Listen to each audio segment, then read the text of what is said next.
Yeah, so what am I doing now? Let's see. I'm eating a big ass bowl of pasta, which is really awesome with cheese and garlic and more cheese. I am in the middle of making a Super Bowl board. We'll get to that later. I am wrapping presents.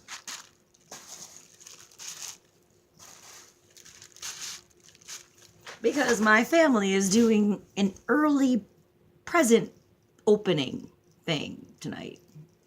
Because I have to work Christmas Eve and Christmas, and my sister has to work Christmas Eve and Christmas. And I feel like every time I turn this on, yes, exactly, I need to apologize for something like why my makeup looks like it's running down my face. Because it's raining and gross out.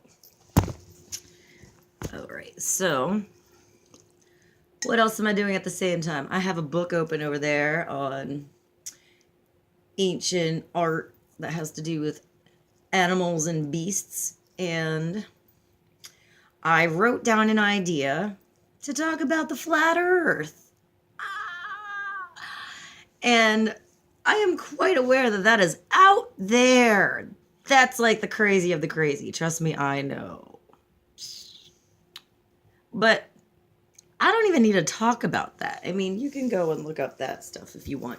I actually had so many people take that wrong when I started speaking about it that I kind of put it away for a little bit. And you know what it is with us? It's the what if. That's the problem. It's not about the flat earth or the slightly Mandarin bowl-ish shape, whatever the theory is. Have any of you gone up in the space station and looked down? If you have, I would love to know what it looks like. Other than that, I mean, research it yourself. But the point is, we should at least be open-minded enough to accept the what if, no matter what it is. And if you're young and you're just assuming everything you were taught is the truth, you need to wake the fuck up. Wake up, you know? We haven't been told the truth on hardly anything, basically. Basically, your entire reality is not what you think it is. But let's just start with opening up your mind a little bit. You know, what if we made it to the what if? Not past if it is, if it's crazy, if the evidence proves it one way, if the evidence proves it the other way. I still want to be eating this. Smells so good, excuse me. Look how my dick says. Wearing my antlers because I'm doing a Super Bowl thing on my family's Christmas day. I must say, I'm not going to complain because I'm going to totally make this a video worth it to teach you guys on like numerology or something, but I've done that so many years. So I'd just like to say I definitely have a contribution to the sports thing. And I've never even won that thing, nor been paid for it, by the way. And I've already spent like 2.5 hours of my time doing those squares twice on 2 different sides because they have to be measured out pretty well. So artistic as it is, let me show you this. We're not doing the Super Bowl thing, but let's do a little bit. So I have this prepared to cut out. And then I have the big board. And then we're going to put the faux Super Bowl field on with the numbers and all that stuff. And I'll show you how to do it. But, I mean, this shit takes time. How many years? A lot of time. So don't say I don't appreciate you boys. I make my own contribution to this shit. Appreciate it or not.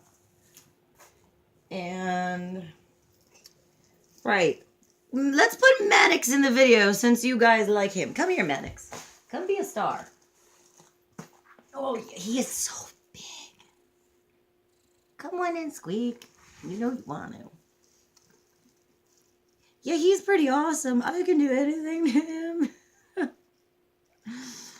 Yeah, I love this cat. Mannix is awesome. He actually belonged to a friend of mine named Nikki that passed away. And I must say that more than anything, I am grateful that I got her cat because he is awesome. I don't know how she did such a good job with picking a cat. I would have never gotten a Persian. He's so fancy. I have to buy him the special Persian cat food, by the way. Because if I get him the indoor hairball formula, oh my God, his hair is everywhere. Your hair is everywhere. It does get everywhere. You do have to brush them. They are a lot of fancy work, but I look insane. I don't care. All right, so, but you can do things like this, like pick them up and wear them as a hat. I've got a kitty necklace. It's awesome. They're pretty awesome cats. They kind of let you do whatever you want. So, I mean, I can totally see why people would pay a lot of money for them. Except for the food. It is pretty expensive. Yes, to finish that, as the hair got me distracted.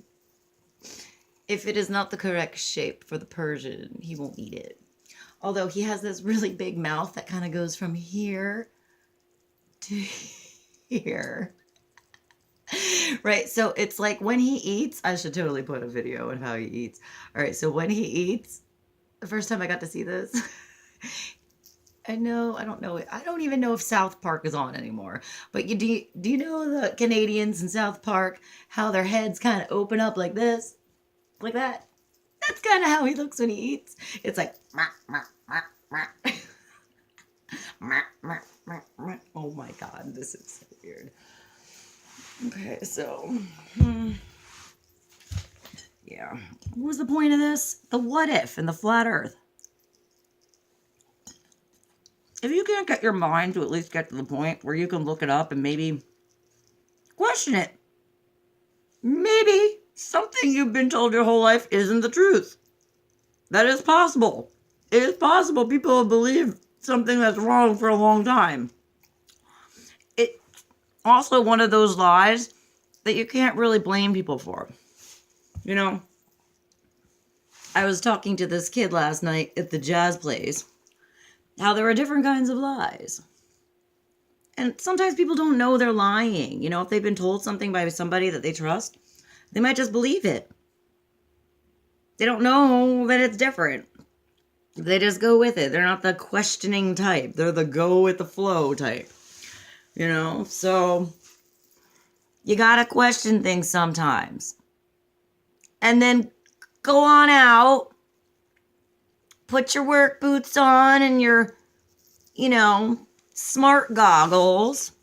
Go do a little research. We are at a time right now, guys, where you can go on your phone. You can go on your phone and you can get the translation of the Russian blah, blah, blah text from the ancient script of do you know what kind of information is at your fingertips? What are you wasting your time on? Crazy girls like me that put on antlers to have to get your attention to wake up a little bit, probably. If that's what I gotta do. It's not really me doing that. I kind of was just wearing the antlers around the house. It was just the choice to turn the camera on or not. But I'm getting better with that. Not worrying what people are judging on me thing. I'd rather just be me. If I start worrying about how I look and whether the lights are perfect when I turn this on, and if I'm tired or feeling happy or feeling, mommy-like, teacher-like, whatever my mood is, I don't want to apologize for it. I mean, if I need to apologize for something, I totally will, but just know I'm coming from a place of love. I'm trying to help y'all somehow. Open up your mind and get to the what if. What if?